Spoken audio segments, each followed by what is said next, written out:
حجاب کا فائدہ کیا ہے؟ آئیے قرآن سے اللہ نے فرمایا اذا سالتموہن متاعا فاسألوہن من وراء حجاب ذالکم اطہر لقلوبکم وقلوبہن. یہ حجاب کا فلسفہ بیان کیا گیا ہے، حجاب کی علت کا. جی اے مومنو، جب تم نبی کی بیویوں سے یعنی اپنی ماؤں سے، اس لیے کہ نبی کی بیویاں ہماری مائیں ہیں، جی تو نبی کی بیویاں جو تمہاری مائیں ہیں تمہیں ان سے بھی پردہ کرنا ہے. تو جب تم ان سے کوئی چیز مانگو تو فَاسْأَلُوهُنَّ مِن وَرَاءِ حِجَاب، تو پردے کے پیچھے سے مانگو. جی پردے کے پیچھے سے. آپ کو مانگنا ہے تو سامنے مت آؤ، پردے کے پیچھے سے مانگو، یعنی ان کو دیکھنا نہیں ہے. جی آپ دیکھیں نا. علت ذالکم اطہر لقلوبکم وقلوبہن، اس سے تمہارے دل پاک ہوں گے اور ان کے دل بھی پاک ہوں گے. ذرا دیکھیے کہ یہ حجاب کی پردے کی علت بتائی گئی ہے، سبب بتایا گیا کہ ہم نے عورتوں کے لیے جو حجاب فرض قرار دیا ہے کہ وہ پردے میں رہے، اس میں ہمارا کوئی فائدہ نہیں، فائدہ تمہارا ہے، مردوں کا اور عورتوں کا. کیا؟ تمہارا دل بھی پاک رہے گا اور عورتوں کا دل. ذالکم اطہر لقلوبکم وقلوبہن، تمہارے دل بھی طاہر رہیں گے اور عورتوں کے دل بھی طاہر رہیں گے. اب دیکھو، پردہ کرا کے اللہ عورت اور مرد کے دلوں کو طاہر کر رہا ہے، اور یہ بے پردگی کو پھیلانے والے لوگ یہ طہارت کو ہٹا کر کے وہاں خباثت لا رہے، گندگی لا رہے. کتنے گندے لوگ ہیں. اس کا مطلب جو حجاب کا اپوز کرے وہ انتہائی گندا آدمی ہے اور اس کا ذہن گندا ہے، اس کا ذہن گندا ہے. ذالکم اطہر لقلوبکم وقلوبہن. جو حجاب کا اپوز کرے وہ گویا کہ نجاست کو انکریز کر رہا ہے، انہانس کر رہا ہے اور طہارت کو ڈیگریڈ کر رہا ہے. تو ایسا آدمی جو پاکی کو، طہارت کو کمتر سمجھے، اگنور کر دے، اس کی جگہ پر گندگی لائے، یہ در حقیقت اس کے ذہن کے خبیث ہونے، اس کے ذہن کے گندے ہونے کی دلیل. تو حجاب کا فلسفہ بھی تھا. اس لیے کہ قرآن حکیم کوئی حکم دیتا ہے نا تو اس کی کوئی وجہ ہوتی ہے، چاہے وہ علت ہماری سمجھ میں آئی ہو یا نہ آئی. کہیں بتا دیتا، کہیں نہیں بتاتا. ذالکم اطہر لقلوبکم وقلوبہن. اور اس سے یہ بھی پتہ چلا کہ تمام مومنوں کے دل پاک ہونے چاہیے، تمام مومنہ عورتوں کے دل پاک ہونا چاہیے، طاہر رہنا چاہیے، تاکہ طاہر رہنا چاہیے. پھر اس کے بعد عام حکم ہے.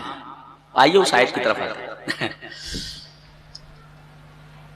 یا ایھا النبی قل لازواجک، اے نبی اپنی بیویوں سے کہہ دیجئے. چلیے اچھا، اور وہ بناتی کا، اور اپنی بیٹیوں سے کہہ دیجئے. کچھ حضرات کہتے ہیں کہ صرف ایک بیٹی تھی. کون؟ حضرت فاطمہ. یہ بنات ہے، بنت کی جمع ہے.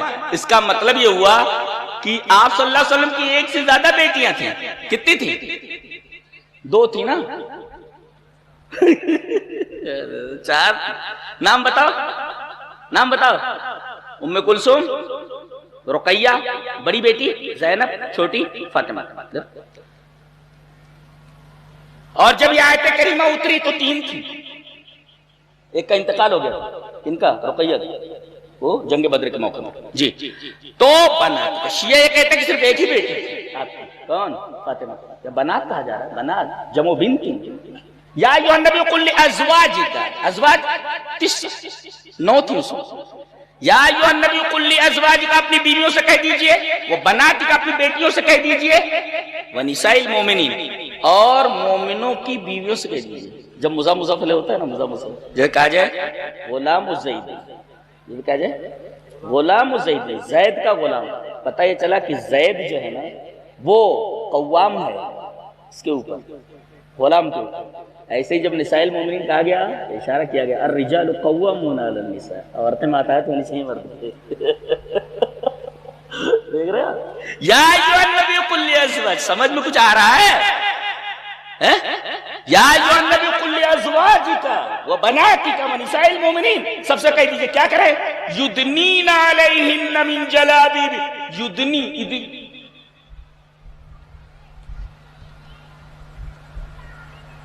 یہ یدنی جانتے ہیں اس کا مادہ کیا ہے؟ وہی مادہ جو دنیا کا ہے. دنیا کہتے ہیں پست کو، پست. اور ایک نکتہ بتاؤں، تو دیکھیں حضرت مریم یہ ہیکل سلیمانی کی نظر کر دی گئی، انی نظرت لک ما فی بطنی محررا فتقبل منی، ٹھیک؟ تو فاتخذت من دونہم حجابا، من دونہم حجابا. ہم اپنے موضوع سے ہٹتے نہیں ہیں، میری عادت ہے. فاتخذت من دونہم، من دونہم کا ترجمہ، ارے بعض مترجمین نے کیا کیا گل کھلائے اس ترجمے، اس کو ایک آڑ کر لیا. ایک ویسا ترجمہ کر رہا اللہ کے بندے. ایک ہوتا ہے من دون، من دون کا مطلب ہوتا ہے کہ جو اس کا مضاف ہے اس کے علاوہ تمام چیزیں، جس کو اللہ کے لیے استعمال ہوتا ہے. من دون اللہ، بعض لوگ کہتے ہیں کہ من دون اللہ میں ہمارے اولیاء داخل نہیں ہیں، من دون اللہ میں ہمارے بزرگ داخل نہیں ہیں. ارے بھائی یہ جو من دون اللہ، دون کا مطلب ہوتا ہے نیچے، دونوں نقیص و فوقا، یہ دون یہ فوقا کا اپوزٹ ہے.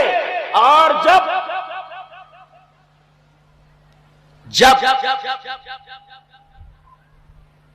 دونا کا مطلب ہوتا ہے نیچے، اس کا اپوزٹ ہے فوق. تو من دون اللہ، تو اللہ کے نیچے جتنی بھی چیزیں ہیں کائنات کا ذرہ ذرہ سب داخل ہے اس کے اندر، اس لیے کہ وہ نیچے ہے اس کے. اللہ فوق کل شیء، اللہ یقین ہے اللہ ہر چیز کے اوپر ہے. جو فوق ہے وہ تو ہر چیز اس کے نیچے ہے، کائنات کا ذرہ ذرہ اس کے نیچے. لہذا من دون اللہ میں کائنات کا ذرہ ذرہ. تم کو کس نے اختیار دیا کہ من دون اللہ سے استثناء کرو، ایکسپشن کرو اپنے بزرگوں کا، اپنے پیروں کا، اپنے باباؤں کا؟ کہاں نکلا؟ یہ قواعد عربیہ کے خلاف ہے. جنہوں نے عربی پڑھی وہ جانتا من دون اللہ کا کیا مطلب ہوتا ہے. من دون، من دون جب آتا ہے، من دون، اور جب من نہ آئے نا، من نہ آئے تو وہاں اس سے نیچے مراد ہوتا ہے، نیچے کم مراد ہوتا ہے. وَيَغْفِرُ مَا دُونَ، من دون نہیں، ما دون ذَلِكَ. نہیں تو اعتراض کر سکتا ہے کوئی کہ اللہ شرک کو معاف نہیں کرے گا، اس کے علاوہ جتنے گناہ سے معاف کرتے ہیں. غلط ترجمہ ہے، اس کے علاوہ ترجمہ غلط ہے یہ. لا لا لا، کفر کو کیسے معاف کرے گا؟ کفر جہود کو، کفر جہود کو کیسے معلوم ہے؟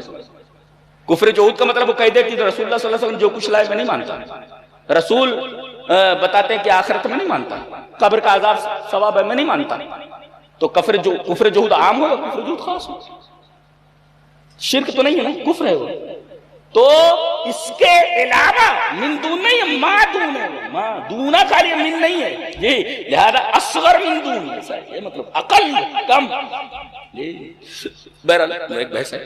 فاتخذت من دونہم حجابا، اپنے اہل و عیال کے علاوہ، اس لیے کہ کبھی حائضہ ہوتی تو گھر میں نہانے کے لیے چلی جاتی تھی مسجد سے نکل کر کے، تو اپنے اہل و عیال سے تعلق تھا. اپنے اہل و عیال کے علاوہ تمام لوگوں سے انہوں نے پردہ کر لیا. فاتخذت من دونہم حجابا، اس لڑکی نے سب سے پردہ کر لیا تھا، حجاب کر لیا. تو دنا کا مطلب نیچے، جو نیچے، دنیا نیچے ہے اور آخرت کہاں ہے؟ پر ہے. عجیب بات ہے، لیے بیٹھا ہے دنیا کے جو نیچے ہے، اوپر کے چھوڑے بیٹھا ہے. اللہ فرماتا ہے بل تؤثرون الحیات الدنیا والآخرۃ خیر وابقیٰ. ظاہر ہے کہ خیر کو تو تم نے چھوڑ دیا ہوا ہے، دنیا کے پیچھے پڑے ہوئے. کہ آپ دنیا کے کتے کی طرح پیچھے پڑے ہوئے.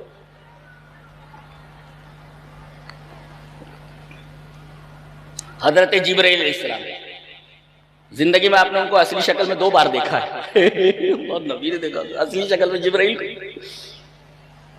ڈر نہیں لگتا؟ بڑا فرشتہ ہے، 600 پر جس کو ڈر لگتا ہوگا دیکھ کے. کہتے ہیں کہ ایک دفعہ دنیا میں دیکھا دفعہ جب معراج میں گئے تو دیکھا جبرائیل آئے، ثم دنا فتدلا، قریب آئے لٹک گئے، دنا تو دنا کا مطلب ہوتا ہے اوپر سے نیچے لانا، اسی سے بابی فال سے آئے، تو دنا یدنو ہے ابے نصرہ انسر اور یہ ادنا ادنی ادنا بابی فال سے، تو یا ایوہ النبی قل لازواجک و بناتک و نساء المؤمنین یدنین علیہن، اور یہ عجیب لفظ ہے، ادنا کے صلاح اگر اعلیٰ آئے تو ارخا کے معنی میں ہو جائے، لٹکا لینا چاہتے،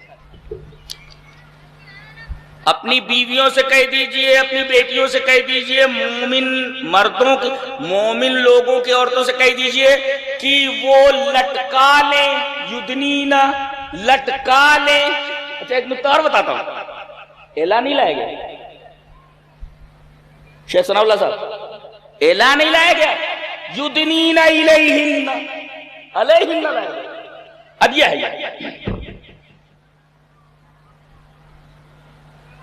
یہ الہ الہ تک برابر ہے، اور علیہن یہ چپکا ہوا، ملاصقم چپکا ہوا، اس لیے کہ میں کہوں the bottle is on the table، the bottle is on the table، یعنی یہ بوتل ٹیبل پر ہے، یعنی گویا کہ یہ بوتل ٹیبل سے چپکا ہوا ہے، اور میں یہ کہوں کہ بوتل ٹیبل تک ہے یہ ٹیبل تک ہے اور یہ ٹیبل پر ہے، علامہ نے پر،